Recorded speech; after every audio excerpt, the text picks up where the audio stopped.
उत्कर्ष में पढ़ा हुआ है। तो मैं खरगोन के उत्कर्ष में भी 1 साल के लिए प्राचार्य रहा।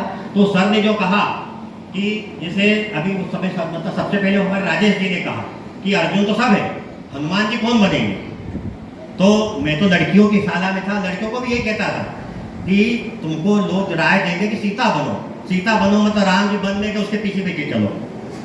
तो मैंने कहा तुम हनुमान जी बनो, तुम सभी प्रश्न याद करो। हनुमान जी संजीवनी बूटी लाए थे तो पूरा पहाड़ उठा के ले आए थे, तो उसमें से छाट लो। तुम आईपी के चक्कर में मत रहो। अधिकांश प्रश्न याद कर लो। तो मैं तो उनको ये कहता हूँ सीता बनने की राय तो कोई महिला देगी कि सीता बनो और राम जी ने जैसा कहा वैसे करते रहो। तो ये नहीं है हनुमान जी बनो, हनुमान जी के। और हनुमान जी अपन जानते हैं कि अपने 57 गांव है या 64 गांव है, सभी गांवों के ऊपर हनुमान जी का मंदिर है। यहाँ भी खेड़ापति का मंदिर है और जो पेंशन संघ की सहायता से बन रहा है।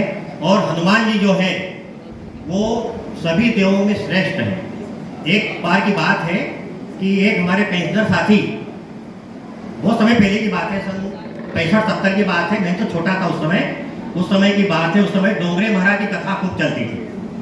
तो वो रात दिन पेंशन की बात करा करे, इतनी कम हो गई, इतनी बढ़ गई, किसी की ज़्यादा मिली, किसी की कम मिली। तो ऐसा सोचा करते थे।